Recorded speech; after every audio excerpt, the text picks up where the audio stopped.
الله أكبر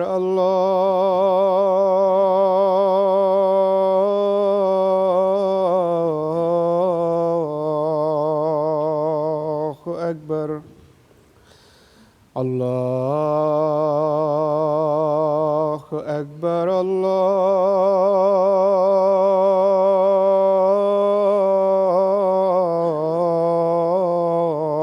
الله أكبر أشهد أن لا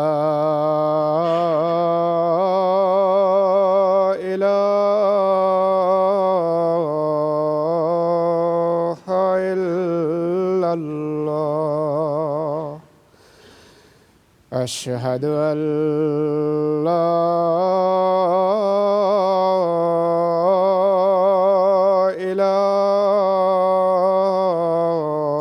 إله إلا الله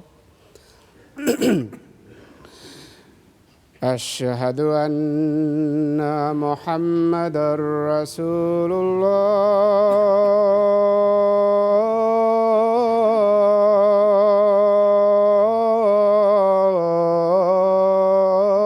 الله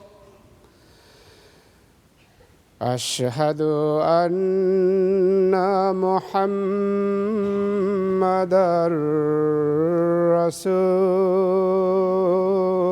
رسول الله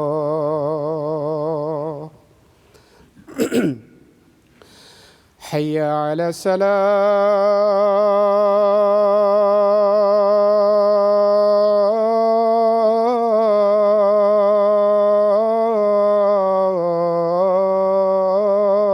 الصلاة حي على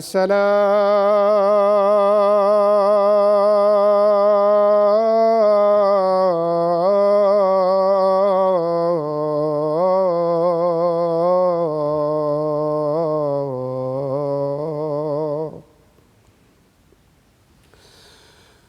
حي على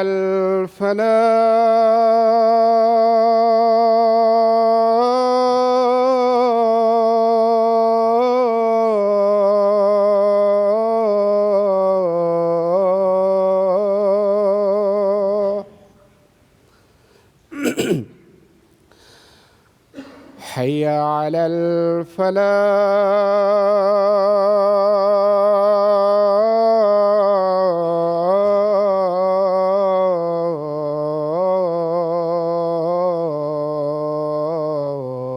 الفلاح الله أكبر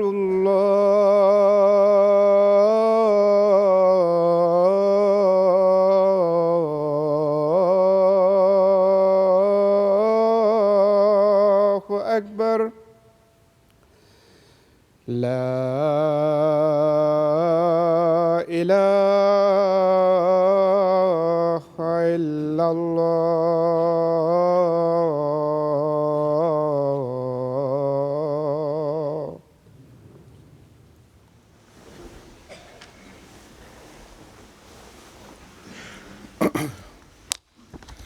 अस्सलामु अलैकुम रहमतुल्लाह।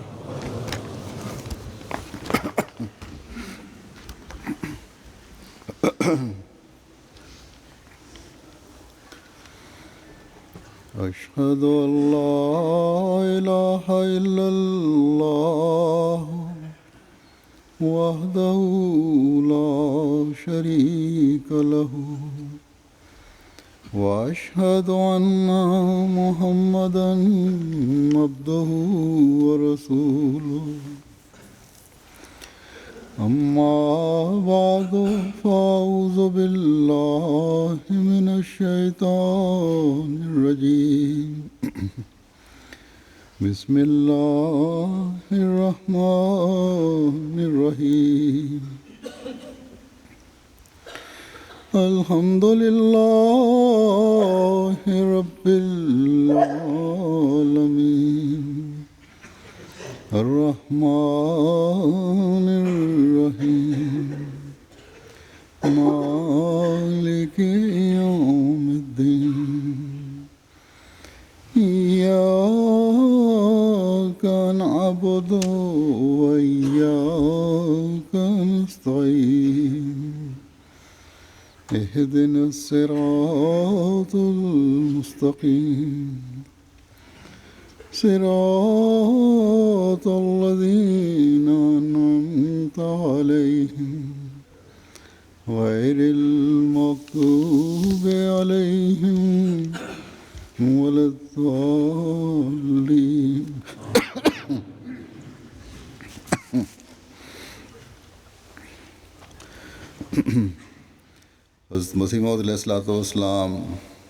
Masroor says that the promised Messiah ﷺ has written that until one has steadfastness, the bed or the pledge of allegiance is incomplete.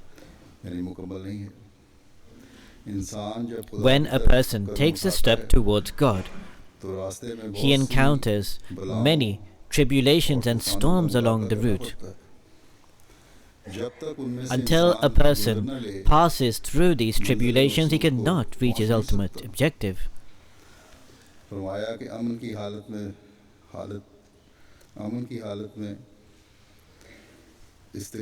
person cannot realize steadfastness in a state of peace, because in a state of comfort and peace, every single person remains happy and is prepared to become the friend of another. One is truly steadfast who endures all types of tribulations and trials. In one place, the promised Messiah ﷺ has written regarding how steadfastness and resolve can be acquired. He writes that Durood Sharif, invoking salutations and blessings upon the Holy Prophet ﷺ, is an immense means of acquiring steadfastness and should be read profusely and abundantly. Durood Sharif, which is a great means of acquiring resolve and steadfastness, should be read profusely. However, it should not be read merely habitually and routinely. Rather, it should be recited, keeping in view the beauty, magnificence and favor of the Holy Prophet ﷺ, and with an aim of increasing his rank and status.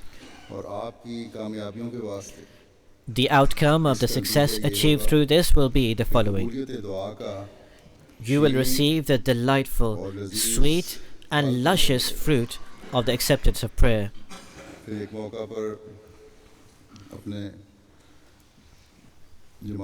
On one occasion, advising and counseling his Jamaat, the promised Messiah ﷺ says, for steadfastness of the heart, profusely engage in istighfar, seeking forgiveness of your sins.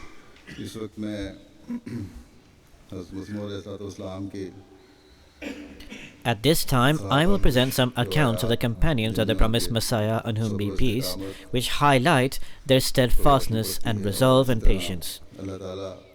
It also demonstrates the loving relationship Allah the Almighty had with them and accepted their prayers. I will state a few things regarding this. Hadhrat Nur Muhammad Sahib relates, on 7th January 1906, along with my family, I went to Balochistan. When I reached there, my teacher, Maulvi Sahib, Imam of the Mosque of the Ahli Hadith, upon hearing that I had arrived, he searched out for me. Masroor says, in other words, he first went to Qadian, he took the Pledge of Allegiance and then returned to Balochistan. So that Imam stated that Mirza Sahib does say good things in the books. However, he enjoins his followers something else in secret. In other words, Hazrat explains that his claim was that the promised Messiah ﷺ wrote one thing but said something opposite. So,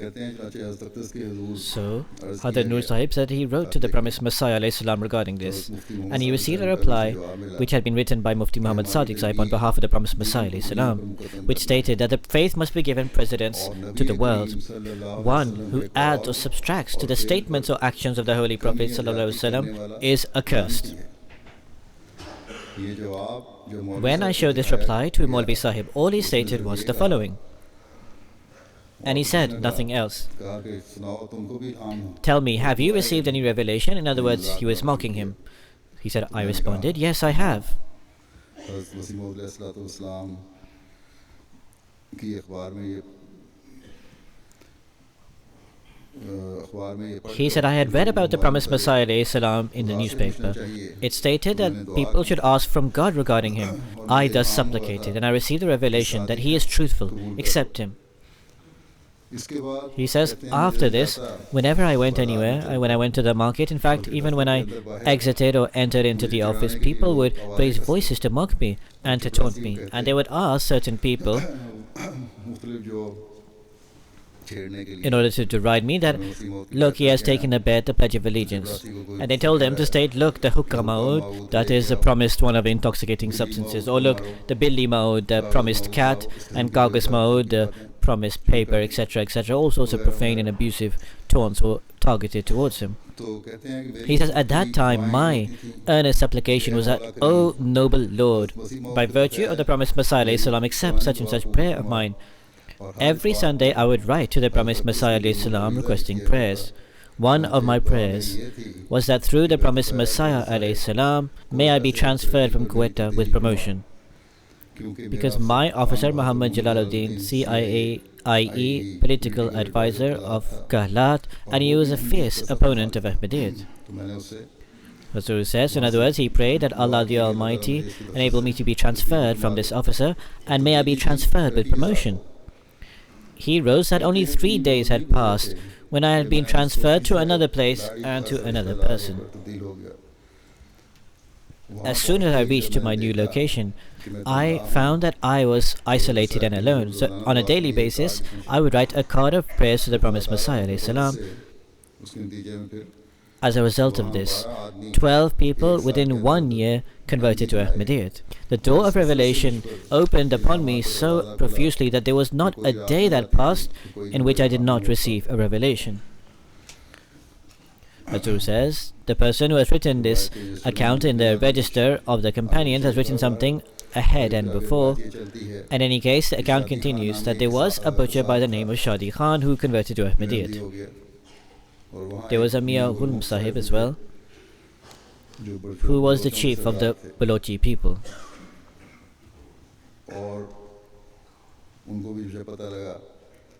When he learned that Shadi Khan had become an Ahmadi, he said that the meat sold by Shadi Khan should be thrown away, and because he is an Ahmadi, he should be beaten.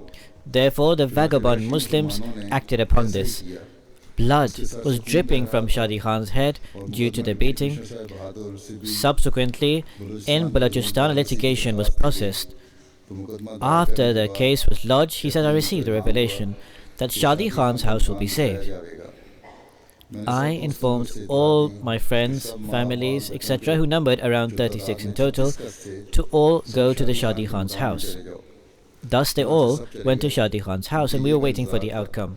Shadi Khan said, in the middle of the night, that I had also seen a dream, that I am searched out in a large court. There a person has erected a tent and is sitting on the throne with great pomp and show. Around him are sitting all the saints of this ummah. The promised Messiah, peace be upon him, is standing in the doorway and waiting for me. When I inquired, then at that time blood was dripping from my head. The promised Messiah, on whom be peace, placed one hand on my chin, and with his other hand he held my head. And he took me near to that throne. He is telling the details of the dream. And he says, when this will be the state of my followers, and what shall I do? The one on the throne raised a voice and said, is there anyone there? A large general who had medals upon him came forward. He was instructed that go with Shadi Khan. Thus I came forward. The general was behind me and an army was behind him. We entered the city. This is the dream he is seeing, and he says further, now I do not want to carry on with the litigation or case. God would retaliate himself on my behalf. Subsequently, a huge flood arrived, flooding the outer part of the city. Only the house of Shadi Khan remained. Hadhrat Jan Muhammad Sahib, son of Abdul Ghaffar Sahib, narrates that in 1903 there was extreme opposition against Ahmadiyyat. In particular, it was against me because I was the first Ahmadi in Tuskar, and thus they inflicted greater suffering upon me. They even withheld the person who carried the water and even the sweepers and cleaners. The water carrier said to me that the local administrator said, "Give these people water." He said to the opponents that if you prevent me from giving water, I will complain to that local administrator, because he has instructed me not to cut off their water supply. In any case, they desisted from that attempt to prevent the water, but when they said to the sweeper or the cleaner to desist from his services, Masroor says, normally in the subcontinent, the sweepers or the cleaners are Christians, or they are from such a caste which normally people dislike. Whereas there should be no distinction in this regard, there should be no differentiation in this way. In any case, the sweeper said, "Neither Maulvi Sahib eats with you, nor do you people."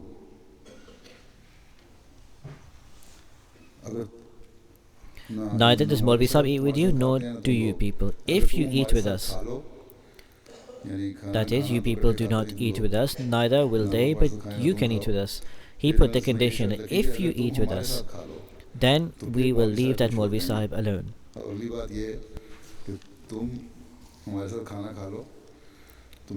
They thus became ashamed. However, they continued their opposition. I wrote to the Blessed Promised Messiah ﷺ that people cut off my water and also prevent me from praying in the mosque.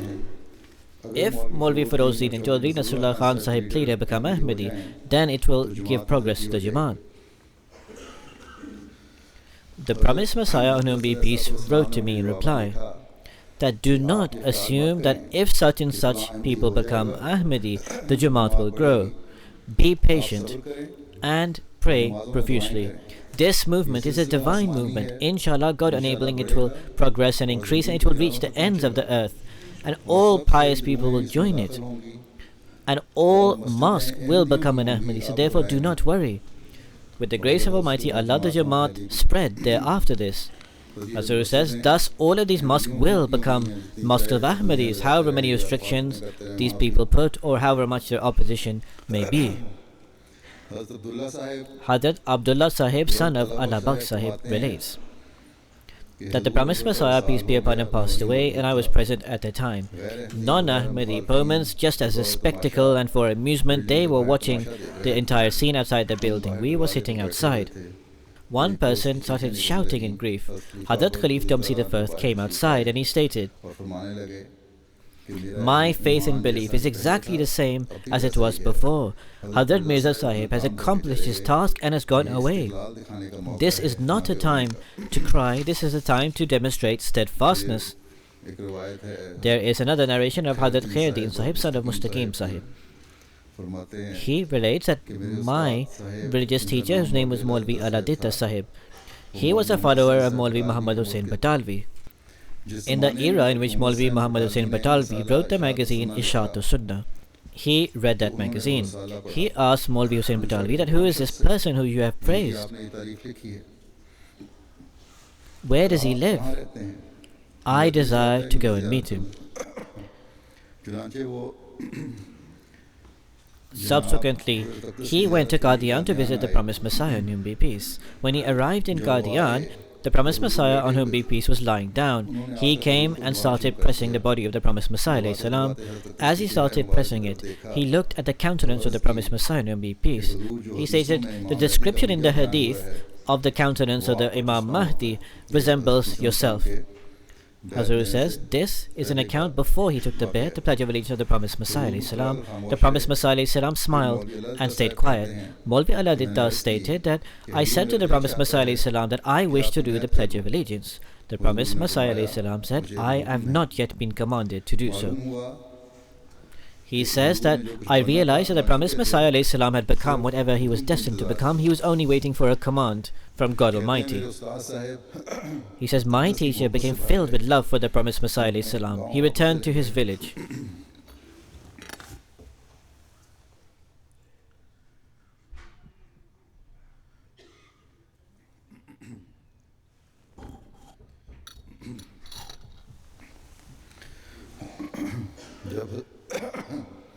When the promised Messiah ﷺ announced that he was to take the Pledge of Allegiance, he immediately took the Pledge of Allegiance. With the grace of Almighty Allah, I did not oppose him and I remained alongside him. People gave him great suffering and inflicted him with much pain.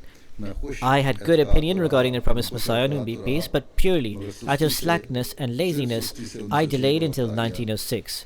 In 1906, through the blessings of Allah the Almighty, I took the Pledge of Allegiance at the blessed hand of the promised Messiah ﷺ. The Azan for Zohar had already occurred. The promised Messiah ﷺ arrived and said, "Is there anybody who wants to take the Pledge of Allegiance?" I had performed my ablution and was coming for the prayer.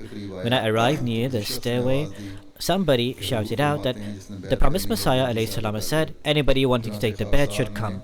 So I immediately went there and took the Pledge of Allegiance.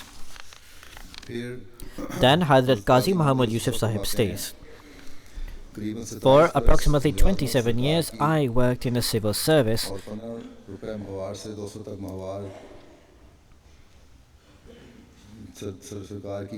I earned from 15 rupees a month to 200 rupees per month. In fact, at times even more than this.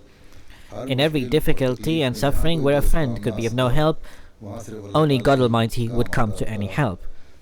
And all work was accomplished through the grace and blessings of Allah the Almighty. Many tribulations and trials came upon me, but all were passed through easily. Indeed, strangers were going to treat me like this, but even those who know me mistreated me for a long time, just like the brothers of Hadhrat Joseph, peace be upon him. However, Allah the Almighty did not allow those who rejected me and who were envious of me to succeed. Allah the Almighty accepted my prayers, and in His hands was my success." He writes that the people of Lahore had alleged me to blasphemize the Holy Prophet ﷺ. They persuaded an innocent person to kill me as a result. God Almighty protected me. He caused the bullet in the pistol to be twisted, and the pistol did not fire properly. Muhammad Khan Sahib, an Ahmadi, arrested the person, handed him over to the police, and the government of Sarhad imprisoned him for 9 years. The enemies failed. Allah the Almighty was with us, and He is with us now. The revelation of the promised Messiah ﷺ came true, that threatened me not with fire, for fire is my servant, and indeed a servant of my servants. Hadhrat Mian Nizamuddin Sahib, who was a tailor master, states that in March 1902, we went from Jhelum to Anjuman Hadayat-e-Islam in Lahore. We were 3 people in the group. Outside the Jalsagah, we noticed a Maulvi Sahib. He was standing with a Quran in his hand, and he would state that I state while holding the Quran that Mirza, God forbid, has caught leprosy. He further stated that he would insult and slander the prophets. The Maulvi was also distributing some leaflets alongside this, which entailed the same content. I caught hold of one of these leaflets, and I said to my companions that let us go to Qadian and let us find out the real situation of Mirza Sahib, so then we can have an eyewitness account. The 3 of us arrived in Qadian. At Maghrib time, we saw Hadhrat, the promised Messiah ﷺ. We noticed he was in completely good health. My friend and I were astonished that has our Maulvi lied to us, or is this person who we have been informed about not Mirza Sahib, rather someone else? The night passed. In the morning, we went and inquired from Hadhrat Khalif Masih I regarding this. He said, "This is that same Mirza who you have observed." Hadhrat Khalif Masih I took out the leaflet from his pocket and said, "We have also received this leaflet. Now you can deem whoever you so please as true. Either the Maulvi who said such a large lie, he is holding the Quran and saying that Mirza has fallen to leprosy, or you can consider Mirza Sahib to be true, who you can see before you is in good health." When the promised Messiah ﷺ came for prayer at Zohar, I explained all the circumstances to him. The promised Messiah ﷺ laughed and said the Maulvi people in opposition to me consider lying to be appropriate and allowed. It is said in the hadith that at the time of the promised Messiah ﷺ, the ulama, the Muslim clergy, will be the worst of the creation. I was pleased upon hearing this, and I stated to the promised Messiah ﷺ, I take the pledge of allegiance. Along with my companions here, observing such a big lie, we can never endure that. Please accept us immediately in the bed, the Pledge of Allegiance, and we will be grateful to you. The promised Messiah said it is not appropriate to take the Pledge of Allegiance in such haste. You have not heard our arguments and words. For a few days, listen to what we have to say. If then you are completely reassured and certain, take the Pledge of Allegiance. Let it not happen that you take the Pledge of Allegiance, hear the objections of the Maulvis, and then turn away. You will then be sinners. Hazur says, in other words, if you turn away after taking the Pledge of Allegiance, you will be great sinners. So he said, therefore stay in our company for at least 1 week. We remained quiet. We stayed there for a week. The promised Messiah ﷺ departed after the prayer. He said, after some time, I was a tailor earning 12 rupees a month in somebody's shop. Due to my acceptance of Ahmadiyyat, he dismissed me from my employment.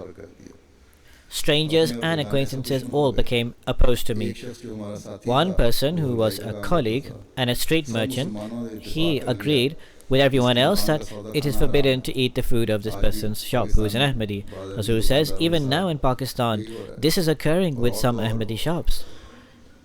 Further, the Lahore High Court has passed a resolution that because Shehzan is owned by Ahmadis, it is forbidden to drink. Hazur says, in any account, they said it is forbidden to buy any sweets from that shop because it is owned by Ahmadis. For 8 days, the 3 friends endured this hardship, but one of the friends, after 8 days, could not bear it any longer. He apostatized and left Ahmadiyyat. He said, now we were 2 who were left. Both of us were tailors. We tolerated all of this. He says, I remember that I had to go through many days in starvation. After some days, I came before the promised Messiah ﷺ and explained to him the situation.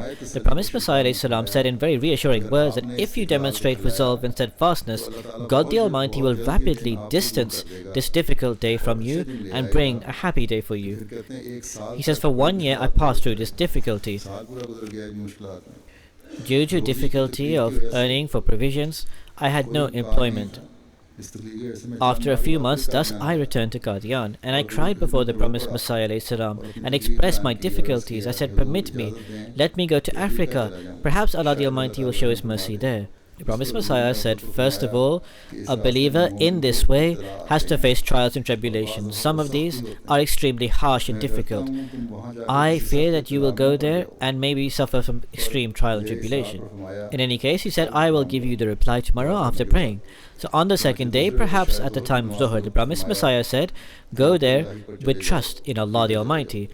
However, be careful that you should spread the message of the movement to the maximum extent possible. In other words, never leave the work of preaching. Although I am illiterate, I have such fervor and zeal for preaching that at every moment and every occasion I always was careful of preaching, and he continued to do preaching in that area. Hadhrat Ghulam Muhammad Sahib, may Allah be pleased with him, narrates, in terms of his journey to Lahore, when the promised Messiah ﷺ was in Lahore, he writes that in those days the promised Messiah ﷺ was delivering a lecture in Lahore known as Lecture Lahore.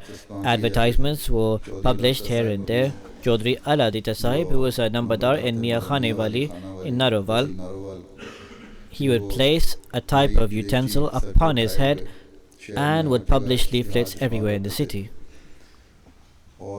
Seeing this, the opposition on many occasions beat him and hit him. Chaudhry Sahib would distribute the leaflets. The opposition would rip apart the leaflets and abuse and swear at him. He said, in those days, in the house in which the promised Messiah ﷺ was residing, near to it on the round street, there were some certain types of trees. One opposing Maulvi, who was known as Maulvi Tali. He was only wearing trousers. He was wearing nothing on any other part of the body. He would abuse and swear.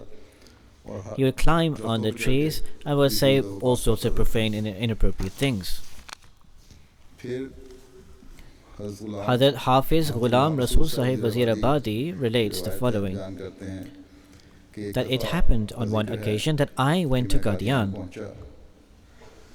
When I reached in Qadian, I mentioned a case I was passing through, that the opponents placed a false case against me, gave false testimony, and seized my property from me as a result. The promised Messiah said, Hafiz Sahib, people destroy their households upon weddings and upon circumcisions. If your house has been lost in the way of God, let it be lost.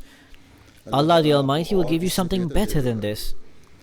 He says, I swear by God Almighty that after hearing these blessed words, that thought immediately was eliminated from my mind. In fact, it reminded me of that couplet of Zulekha.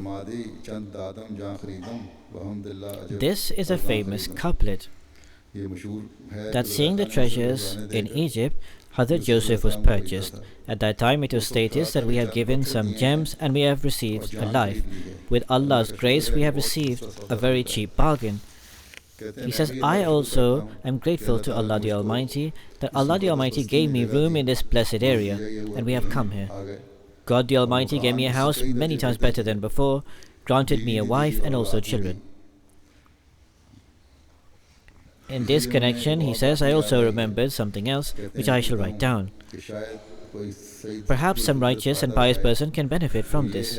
It is this, that after the demise of the promised Messiah ﷺ, one day in Masjid Mubarak, Khwaja Kamaluddin Sahib stated, those who studied at Madrasa Ahmadiyya to become mullahs, what would they be able to do? Tabligh or preaching is our work. Madrasa Ahmadiyya should be closed down completely. At that time, the great embodiment of resolve and steadfastness, Mirza Ahmad, Khalif Thomas II, was sitting. He stood up. He displayed his steadfastness and said, this school, this Madrasa Ahmadiyya, was established by the promised Messiah ﷺ. It will continue. Inshallah, scholars will be produced from there who will do justice to preaching. Khwaja Kamaluddin immediately became silent. At that time, I thought in my mind that Khwaja Sahib is bent on the thought that we would not succeed in our purpose. Now people know that the people who graduated from this school are now carrying out preaching all over the world. Hadhrat Sheikh Abdul Wahab Sahib, regarding a new Muslim, Habib Ahmed Sahib, relates. Hadhrat Sheikh Sahib in matters of the religion was extremely courageous. He would try to implement being strong and steadfast. Allah the Almighty had placed a great spirit for challenging in him. He would stand before the opponent's chest, stuffed out, and would confront them with great courageousness and bravery. Indeed, when they abused, he remained quiet. And he implemented the command of the promised Messiah ﷺ, pray for those who abuse you, and comfort those who afflict you. Hadhrat Mian Muhammad Zahuruddin Sahib relates the following, that the promised Messiah ﷺ, after taking our Pledge of Allegiance, went back, because he had come for the Pledge of Allegiance. The first time we stayed in Qadian for just one day. Because of brother Munshi Abdul Ghafoor Sahib, we had to return quickly because he had come here in great fear, so that people would not know of his purpose of going to Qadian. He says that, but with the grace of Almighty Allah, I was not afraid of anyone. However many days I needed to stay more, I was ready to. Now I remember the first meeting of the promised Messiah ﷺ. I am extremely saddened that I left so early. When people learned fully that I was an Ahmadi, they started inflicting suffering upon me. They cut off my water supply. They stopped me training with the different shopkeepers. They even forbid the sweeper from helping me, to such an extent that I had to suffer starvation for many days. But thousands of gratitude to Allah the Almighty kept me steadfast through the grace of Almighty Allah. Hadhrat Mia Ghulam Ahmad Sahib Arai narrates that once I was sitting in a meeting with my father. He says that when I was writing this was approximately 7 years before this, that he narrated the following. From the signs and headings, it would appear the Imam Mahdi is born or is about to be born. Whenever he manifests, immediately accept him, because the result of rejecting him would mean destruction and annihilation in this world and in the hereafter. Also, the end would not be a good one. He repeatedly counseled all the attendees regarding this, and he said, if I see that time, then first of all I will accept him. However, according to the will of Almighty Allah, that before the claim of the promised Messiah ﷺ, he passed away. After that, the promised Messiah ﷺ made his claim. My nephew Rahmat Ali took the Pledge of Allegiance. I was extremely opposed to him, and I said to him, the Imam Mahdi will arrive in the house of the Sayyids, that is, a descendant of the Holy Prophet, and I mentioned all the other indicators. And I said, you have done the Pledge of Allegiance of Mirza. Upon this, he stated, if you do not take the Pledge of Allegiance now, you will regret it later. Go see once for yourself. Upon his insistence, I went to Qadian with the consideration that perhaps he may be true, and I may be left behind. I will find out from the promised Messiah ﷺ regarding this myself. If I am reassured, I will take the pledge of allegiance. After the azan, the call to prayer, I went to the promised Messiah ﷺ. Muhammad Hussain Ujjalewale introduced me to the promised Messiah ﷺ. When I went before the promised Messiah ﷺ, he was in Masjid Mubarak and he was talking to Mufti Muhammad Sadiq Sahib. The mosque was so small at the time that only 6 people could stand in one line. I sat with the promised Messiah, known be peace. I started pressing his foot, and I said to him that regarding the Imam Mahdi, I have heard from the Muslim clergy that the Imam Mahdi would arrive in a certain city. Masroor says, it is said Makkah, however there may be a mistake written in the account. Anyways, he says, I have heard that on the Minara in that city, Jesus, peace be upon him, would descend, and the Imam Mahdi, who will be born in the house of a Sayyid, the descendant of the Holy Prophet, would be found below. But you have been born amongst the Mughals. Thus, how can you be that same Imam Mahdi? Please explain this to me. If you can, I will take the pledge of allegiance. At the time, the promised Messiah ﷺ put his hand on my back. He said to Mufti Sahib and Maulvi Hassan Sahib that explained to him. Maulvi Sahib then took me to a certain place that is a press. After he explained to me, I went and spoke to Maulvi Sahib and I understood and comprehended everything. I said to Maulvi Sahib, immediately arrange for my pledge of allegiance. It was the Zohar time. The promised Messiah ﷺ stated that, understand more. Subsequently, another person who was a Sikh and who was from Durham Court and myself took the bet of both of us. I immediately inquired from the promised Messiah ﷺ that my daughter is young. We have engaged her to my sister's son. Masroor says that a solution to a commonly asked question has been provided here. He says that we have arranged my daughter's engagement with my sister's son, who is a non-Ahmadi, so what shall I do? The promised Messiah ﷺ stated, to give a part of something good to outsiders is not good, because they are opposed to me. So therefore the progeny that will be born from that will also be opposed to me. I said that she has been engaged for almost 18 years. So then how can this be possible? The promised Messiah ﷺ stated, I have said what I needed to say. Now it is up to you. The promised Messiah ﷺ immediately instructed that your prayers should also not be behind the prayers of non-Ahmadis. Subsequently, I returned home. On the second day, I took my household people to my in-laws and went to a certain city. I started praying separately to them. The people said that, has this person become a Mirza? I said that I have become an Ahmadi. Upon this, my father-in-law addressed me. He stated that some scholars have come from Lahore who have said that your daughter's nikah has been cancelled. Upon this, the father-in-law said to the scholar, why has my daughter's nikah been cancelled? Your daughter's nikah can be cancelled. This boy is pious. There are many sects amongst the Muslims, all of them except the Holy Prophet, peace and blessings of Allah be upon him. He thus took me home. Less people started persecuting me. My brother-in-laws, that is my wife's brothers, started opposing me fiercely. Considering that a fight or a quarrel might break out, I informed my wife that, do not come looking for me, I am going back to my village. When my father-in-law found out about this, he sent for me through somebody and fetched me back. My wife then asked me, why did you leave? I responded that I was not aware of your intention. I was afraid of disorder breaking out. At that time, my wife addressed her brothers. She said, if this dispute is regarding Ahmadiyya, then I am first of all an Ahmadi, and then my husband is second an Ahmadi. I have no concern for the help that you provide me. Allah the Almighty provides for me. He is the provider. She then got up and went with me. Her father grabbed her and said, until I am alive, I will provide for you. In other words, I will keep you at home. When the situation arises that you have to deal with your brothers, then we will see. He then gave 2 donkeys. He also gave some clothes and enabled us to reach our destination. At that time, I had 2 sons, Ibrahim and Jan Muhammad, and also 1 daughter, Barkat Bibi. He says, in terms of the daughter, regarding whom the promised Messiah ﷺ has said at the night, it is not appropriate to have a nikah done with non-Ahmadis. In one night, I arranged for everything and had her nikah, her marriage announcement, with Mia Sultan Ahmad Sahib's secretary. My wife thought that perhaps my sister would provide some difficulty. But keeping in view the instruction of the promised Messiah ﷺ, we decided this was the best course of action and sent her home. In other words, carried out a nikah in this way. In the morning, people started saying that Ghulam Muhammad is faithless, and some of my relatives who were non-Ahmadis started treating me brutally and caused me great pain and suffering and beat me and hit me. Hadhrat Hafiz Nabi Baksh Sahib states, my eldest son Abdur Rahman, who is in the 7th class in Talim al-Islam High School in Qadian, in 1907 he passed away within the school. When I heard about his serious illness, I returned from outside of Qadian. Hadhrat Maulvi Nuruddin was treating him at the time. I came to Hadhrat Khalifah Masih I. He provided some tablets that grind them in milk and then give them. I had not yet provided the tablets when my son passed away.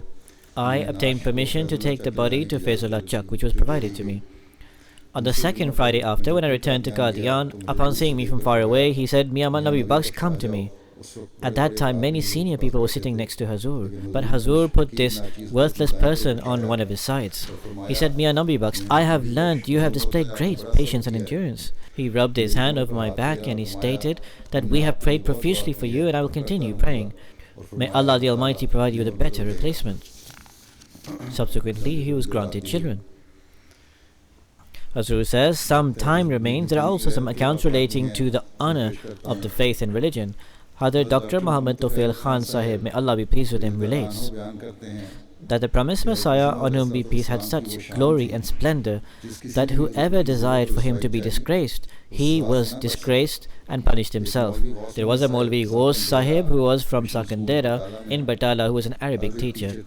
On one occasion, before all the Muslim staff in the school, he used profane language and insulting words against the promised Messiah ﷺ. I was extremely displeased by this act of his. In order to complain about this inappropriate action of his, I went to the headmaster. However, upon there, when I reached the door of the headmaster, he said, like lightning, a thought came in my mind, that the headmaster is Christian. In terms of religion, he will have no compassion for me. He will have greater sympathy for other people because he faces no harm from their religion. Thus, he will attribute the blame upon me. So therefore, I stopped. But at that same time, I prayed and I was inclined towards supplicating to Allah the Almighty. I said, O noble God, although this person has used extremely profane and wrong words against your beloved ones, however, it is possible that he said this out of ignorance and a lack of knowledge. And perhaps upon finding out the truth and reality, he may desist. So thus he requested Allah the Almighty that what I desire from your throne and threshold, that show some sign, which will be a sign of warning for him. However, he prayed to God that do not destine or decree any punishment. In other words, there should be a sign of warning, but there should be no punishment as such. So therefore, Allah the Almighty showed a sign that whilst traveling on the train, their child of 1.5 or 2 months fell from the lap of the mother many times and even fell upon one part at one time. However, he was safe from being harmed in any way. When they mentioned this incident when they returned, I told them that after that incident that occurred in the school, I prayed for you that such a sign should be showed to you, in which would save you from any harm or any suffering. According to this prayer, the noble God has showed you a sign. Now respect this. However, he replied in his own way that this is perhaps a coincidence. I am not accepting any sign. Because he did not benefit from this sign, Allah the Almighty again took him in his wrath. Suddenly he fell to a fever. From this fever he died. However, before he died, it was clear to him that this punishment has fallen upon him due to the inappropriate and profane language he used. Therefore, in his terrible state, he called me again and again, and when I left, he said, or when I was leaving, he said, ultimately, you complained about me, whereas you said you will not complain about me. However, I have realized my mistake, and now I should inform you that you were true and I was false. Hazur says, at least he had enough sincerity and decency that before death he admitted to his mistake. Hadhrat Hafiz Mubarak Ahmad Sahib, a lecturer in Jamia Ahmadiyya Qadian, says in the words of Hafiz Roshan Ali Sahib that Maulvi Khan Malik Sahib was well known in all of Punjab, in fact all of India, and many scholars were his students. But despite this honor and this fame, he was extremely straightforward and simple. He could not bear hearing any harsh words against the promised Messiah. So once Muzaffar Shah Sahib called him for some learning. However, he used some harsh words regarding the promised Messiah. Upon this, he stated that I am not prepared to teach your children.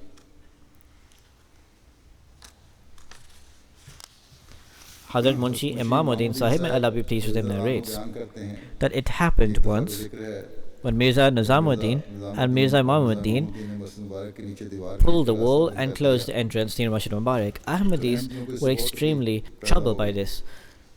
Upon this, the promised Messiah challenges in the court. On this occasion, me and Munshi Abdul Aziz Sahib were instructed that you go to your places and find such honorable people and obtain the witness of such persons who previously travelled from this route. Subsequently, I located a person here and there and brought them to Qadian, because this is where the jury was. So then he provided his testimony. He said, in such and such days we used to come here, and we would pass through this route. Sometimes we travelled on horse from this very path. Mirza Nizamuddin, before this testimony, had inquired that, have you come for providing a witness? The Nambardar said yes. Upon this, Mirza Nizamuddin used harsh language against him. He replied to that other Mirza Sahib, that if you abuse me, then when you will leave for hunting in your area, we will be more harsh to you. Upon this, he quietened. After this incident, Mirza Nizamuddin, who was already acquainted with me, due to his anger for 1 year did not speak to me, and did not speak to all of us. After 1 year, coincidentally, I was in Gurdaspur. Outside the court, I was sitting next to a person. There, Mirza Nizamuddin also arrived. He said, Munshi Sahib, why are you angry with me? Why do you not speak to me? I said that if I speak to you, and then you use harsh language against our master, the promised Messiah, I will be pained.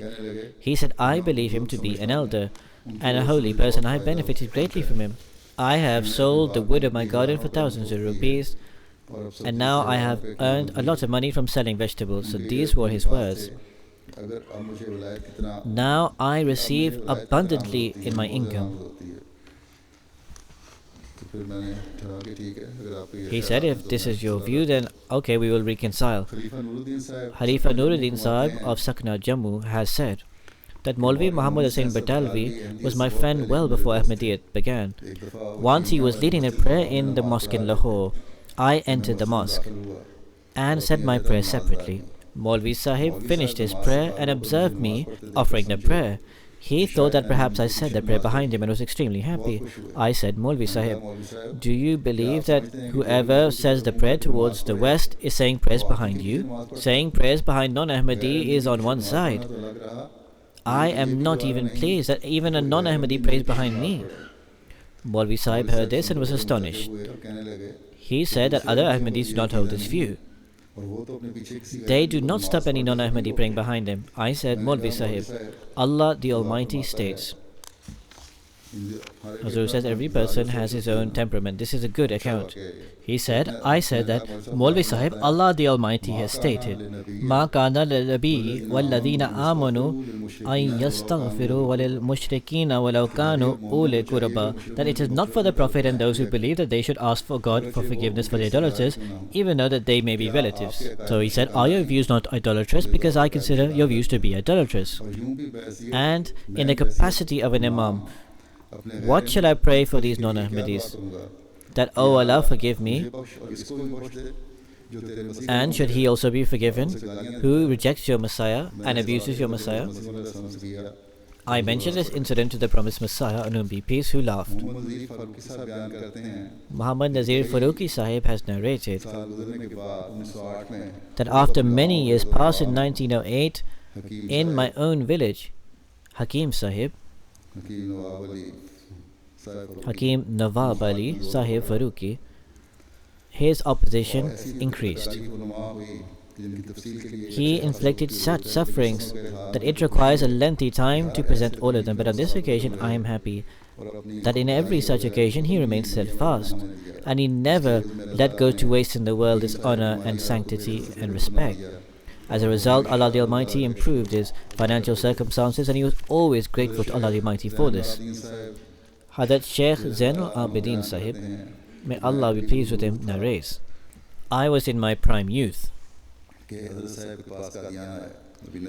When I went to the promised Messiah in Qadian, he was still a youngster and he was reaching his age of adolescence. The promised Messiah said, Mirza Zainul Abidin, has your marriage not been arranged yet? I said I was engaged, but because I was inclined to Ahmadiyya, the engagement has broken off. The promised Messiah smiled. You have not yet done the Pledge of Allegiance.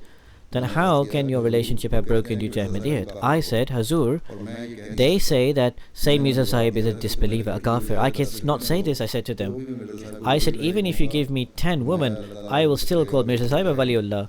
Whatever Allah the Almighty decrees will be for the betterment. Hazur says, may Allah the Almighty elevate the rank of all these companions. May He also infuse the same patience, steadfastness and endurance in their progenies. May Allah the Almighty enable them to continue having a strong connection with Khilafat. Today, after the Friday prayers, I will lead a few funeral prayers. One of these is a funeral prayer where the body is present, which is of Mukarrama Abdul Hafiz Khanam Sahiba, wife of the late Shamsullah Khan Sahib. She came here to live just a short while ago. Her case was also passed, but in any case, on 8th April she passed away at the age of 81. Inna lillahi wa inna ilayhi raji'un. She was the Sadr Rajna of Kuwait for a long period of time, and she had the opportunity to serve there in this capacity. After that, she moved to Lahore. She was the Sadr of that area there as well. She had a great zeal for carrying out preaching.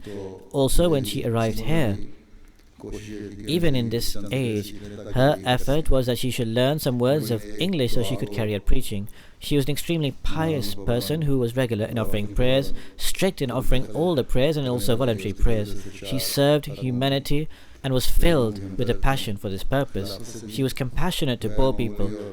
With Khilafat, she had extraordinary and incredible love. She also had great sincerity and devotion in this regard. She was extremely vigilant for the upbringing morally of her children. She always inculcated to obey the Nizam-e Jamaat and Khilafat. She was a Musi who gave at the rate of 1/8. Her life circumstances, her strong connection with Khilafat and Jamaat was an example for many people. She leaves behind 4 daughters and 3 sons. She was the elder sister of Dr. Mujibul Haq Khan Sahib, who is the Zaim Halqa of London region. With the grace of Almighty Allah, due to her tarbiyat, her moral upbringing, her children also have a great and strong connection with Jamaat and Khilafat. May Allah the Almighty continuously increase that connection and continue that also into her progeny, so that the spirit of the deceased and her connection with Khilafat and Jamaat can be a means of a soul being at peace and in contentment and tranquility.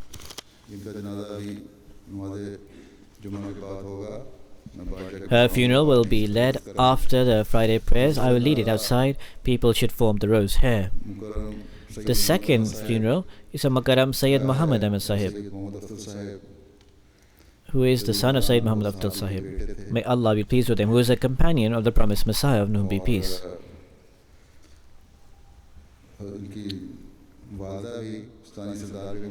His mother as well, Sitani Sitar Begum Sahiba, also served the Jamaat for a long period of time in the school. She was not a companion of the promised Messiah, but she did the Pledge of Allegiance in the time of the promised Messiah. Did not see him personally. In fact, she may have taken the Pledge of Allegiance before her husband.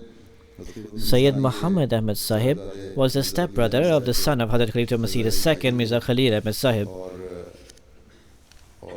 and also the stepbrother of Hadhrat Tahir's daughter, Sahibzadi Abdul Basid's brother. One of his sons, Munawwar Ahmad Sahib, is a son-in-law of Sahibzada Mirza Rafi Ahmad Sahib. One of the sons here is a doctor in Skantob, Sayyid Mutaffar Ahmad Sahib.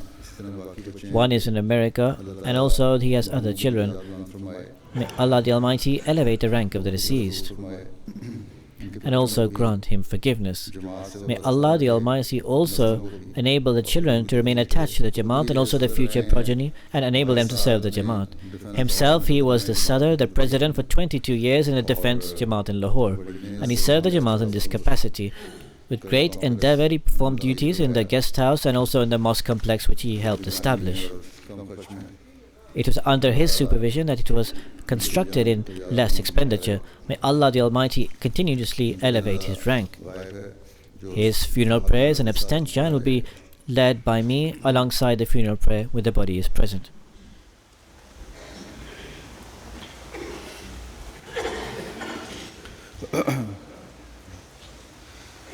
Alhamdulillah, alhamdulillah, nahmaduhu wa nasta'inuhu wa nastaghfiruhu wa nu'minu bihi wa natawakkalu alayhi wa na'udhu billahi min shururi anfusina